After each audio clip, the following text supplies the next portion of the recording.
सबों का स्वागत करता हूं आज के हमारे इस गुरु उपदेश में और west coast district council page पे।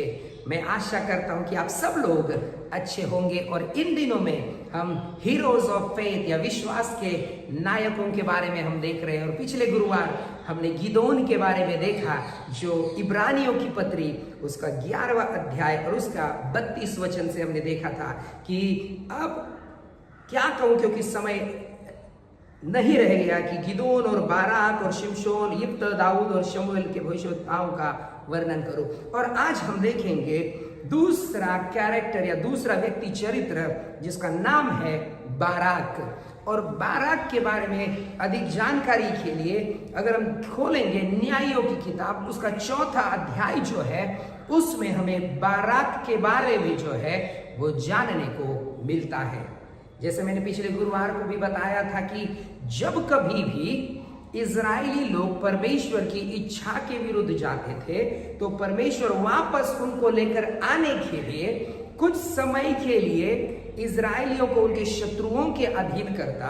और जब इजरायली लोग परमेश्वर को पुकारते, परमेश्वर का वचन कहता कि परमेश्वर न्यायियों को खड़ा करता और ये न्यायी जो है वो क्या करते, इजरायली लोगों को उनके शत्रुओं से वो छुड़ाते।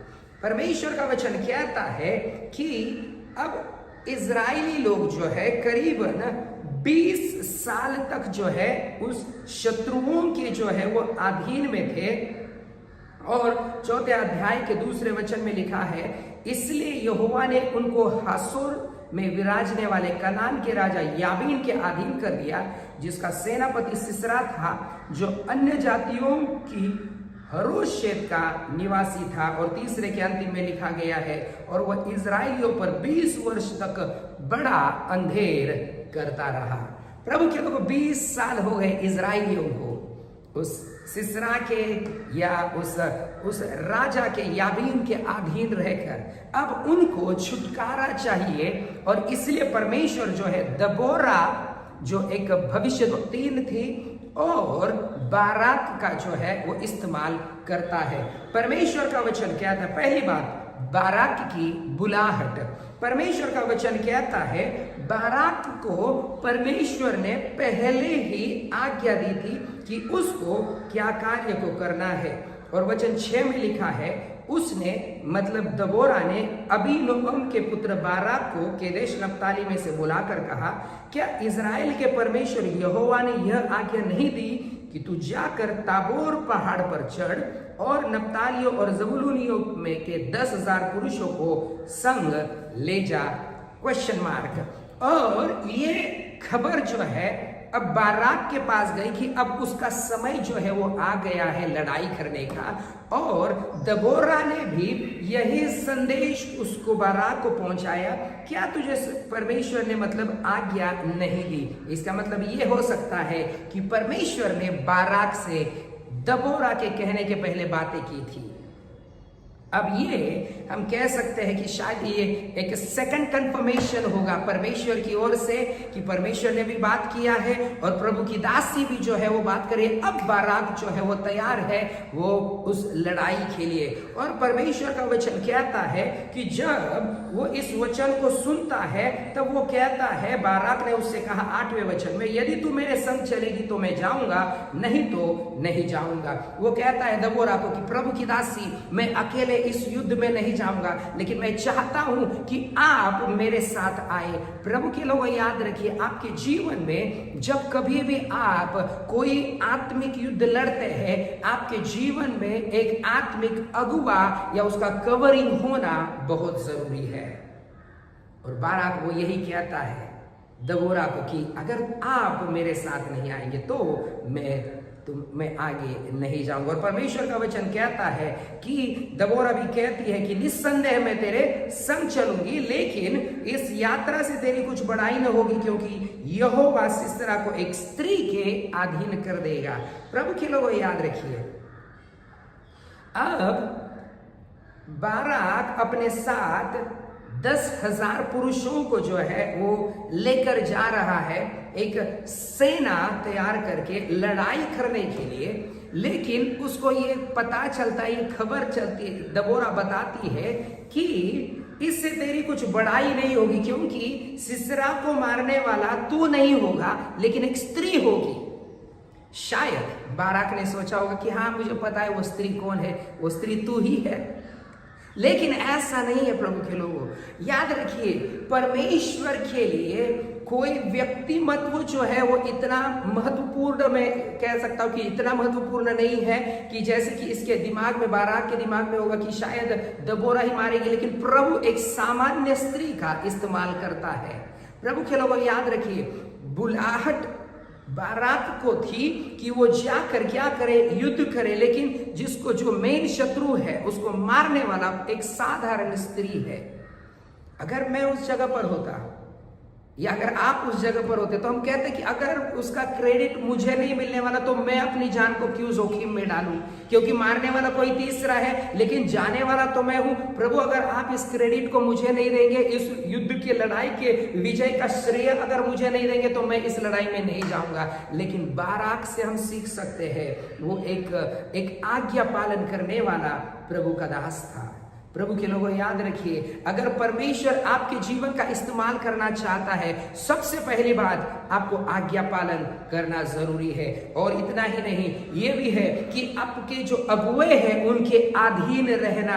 वो दबोरा को कुछ बोला नहीं, लेकिन जो दबोरा बोलती गई वो करता गया। एक अच्छे विश्वास का एक नायक का उदाहरण ये है कि वो परमेश्वर की आज्ञा मानेगा और वो अपने अगुओं की भी आज्ञा मानेगा। और जब ये सब लोग लड़ाई के लिए गए, याद रखिए बाराक दुखी नहीं हुआ, वो रोते रोते नहीं जा रहा, वो ये नहीं सोच रहा कि प्रभु मैं तो कर रहा हूं युद्ध लेकिन क्रेडिट किसी और को दे रहा है, प्रभु मुझे दे दे। नहीं, प्रभु के लोगों, उसने एक ही बात ध्यान में रखी, अगर प्रभु मुझे थोड़ा भी उस हिस्सा दे रहा है लड़ाई में कि मैं जाकर, अगर मैं जाता हूं लड़ाई मिलेगी, लड़ाई में जय मिलेगा तो मैं जरूर जाऊंगा, भले क्रेडिट कोई दूसरा क्यों ना ले, लेकिन मैं प्रभु के कार्य को जो है वो जरूर करूंगा। दूसरी बात, बाराक ने परमेश्वर पर भरोसा किया। प्रभु के लोगों 4 अध्याय के 4 वचन में लिखा गया है कि जब वो न्याय करती थी, और उसके बाद हम देखते हैं 14वें वचन में, 4 के 14वें वचन में, तब दबोरा ने बाराक से कहा, उठ, क्योंकि आज वह दिन है जिसमें यहोवा सीसरा को तेरे हाथ में कर देगा। क्या यहोवा तेरे आगे नहीं निकला है? इस पर बाराक और उसके पीछे पीछे 10,000 पुरुष ताबोर पहाड़ से उतर पड़े। और प्रभु के लोगों याद रखिए, उसका भरोसा जो है वो परमेश्वर पर था। प्रभु के लोगों, मैं नहीं जानता आज की सुबह आपकी परिस्थिति क्या है, लेकिन मैं आपको यह सवाल पूछना चाहता हूं, क्या आपका भरोसा परमेश्वर पर है या नहीं?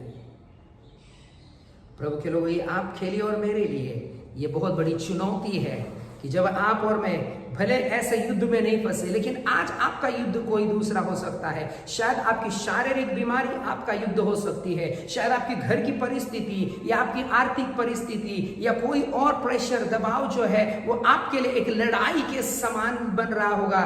क्या आपका भरोसा बाराक के समान परमेश्वर पर है या नहीं? परमेश्वर का वचन बहुत अच्छे से 15वें में लिखता है, तब यहोवा ने सारे रथों वरन सारी सेना समेत सिसरा को तलवार से बाराक के सामने घबरा दिया।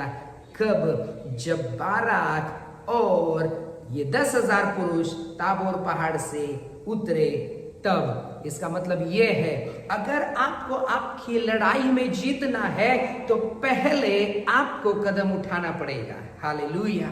परमेश्वर का वचन कहता है, जब ये सब लोग लड़ाई के लिए तैयार होकर नीचे उतरे, तब परमेश्वर ने क्या कर दिया? अपना काम करना शुरू किया। प्रभु के लोगों याद रखिए, मसीह जीवन में आपको और मुझे ये बात याद रखनी होगी, पहला कदम आपको उठाना होगा, परमेश्वर आपके लिए अगले कदमों को उठाएगा। प्रभु के लोगों, ऐसे हम नए नियम में हम देखते हैं, लूका रचित सुसमाचार 17 अध्याय 11 से 19 वचन में, जब 10 कोढ़ी प्रभु यीशु मसीह के पास आए और उन्होंने कहा कि हम पर दया कर, यीशु मसीह ने एक ही शब्द कहा, जाकर अपने आप को याजकों को दिखाओ। और परमेश्वर का वचन कहता है, जब वो याजक को मिलने के लिए जा रहे थे, तब वे चंगे हो गए।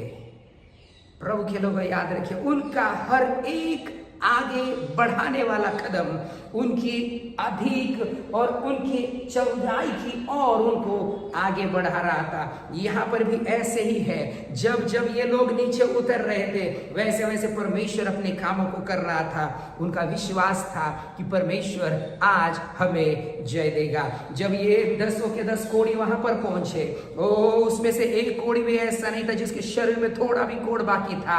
ये सब लोग विश्वास के साथ आगे बढ़े और 10 के 10 जनों ने अपनी चंगाई को प्राप्त किया। प्रभु के लोगों, याद रखिए, पहला कदम आपको उठाना पड़ेगा। बाराक के जीवन से हम यही सीखते हैं, क्रेडिट किसी को भी क्यों ना मिले, लेकिन मैं जानता हूं मेरा परमेश्वर मेरे साथ है। प्रभु के लोगों, आज की सुबह मैं नहीं जानता कि आज आपकी परिस्थिति क्या है, लेकिन मैं एक बात जानता हूं, अगर आप विश्वास से पहला कदम उस प्रभु यीशु मसीह की ओर उठाएंगे, वो प्रभु आपके जीवन के हर एक युद्ध का सामना करेगा, जिसमें आपको लड़ना नहीं पड़ेगा, परमेश्वर आपके युद्ध को लड़ेगा। हालेलुया। मैं विश्वास करता हूं कि आपकी परिस्थिति बदल जाएगी। कब? जब आप पहला कदम उठाएंगे प्रभु यीशु मसीह की ओर, और प्रभु यीशु मसीह आपको बताएंगे अगला आपको क्या करना है। तो क्यों ना आज की सुबह हम परमेश्वर से कहें, अगर आज तक हमने उस यीशु मसीह को अपने जीवन में नहीं लिया, आज के दिन से बढ़कर और दूसरा दिन नहीं हो सकता कि हम अपने जीवन में प्रभु यीशु मसीह को आमंत्रित करें और उस प्रभु यीशु मसीह से कहे, प्रभु आप मेरे जीवन में आइए और आप मेरे युद्ध को लड़िए, और वो परमेश्वर आपके युद्ध को लड़ेगा और आपको विजय जरूर देगा। प्रभु इस वचन के द्वारा आप सबों को आशीषित करे। आइए हम प्रार्थना करें। जीवित और सामर्थी परमेश्वर पिता, हम धन्यवाद देते आज के इस दिन के लिए। मैं तमाम श्रोतागणों की आशीष के लिए प्रार्थना करता हूँ। अगर कोई बीमार है, मुसीबत में, परेशानी में है, प्रभु यीशु मसीह आप उनको छू कर चंगाई दीजिए और वो पहला कदम आपकी ओर बढ़ाने वाले हो जाए, ताकि प्रभु आप बाकी के कदम उठाकर परमेश्वर उनके युद्ध को आप लड़े और जय देने वाले बन जाए। अगर कोई अपने जन्म दिवस को मना रहा है, अपनी शादी की सालगिरह को मना रहे हैं, आप उन्हें बहुत आयत से आशीषित करिए। धन्यवाद देते इस वचन के द्वारा आपने हम सबों को आशीषित किया, प्रार्थना सुना, उत्तर दिया। प्रभु यीशु मसीह के नाम से मांगते, सुनो ग्रहण कर पिताजी, आमीन आमीन आमीन। आप सबको जय मसीह की। प्रभु आप सबों को आशीषित करे।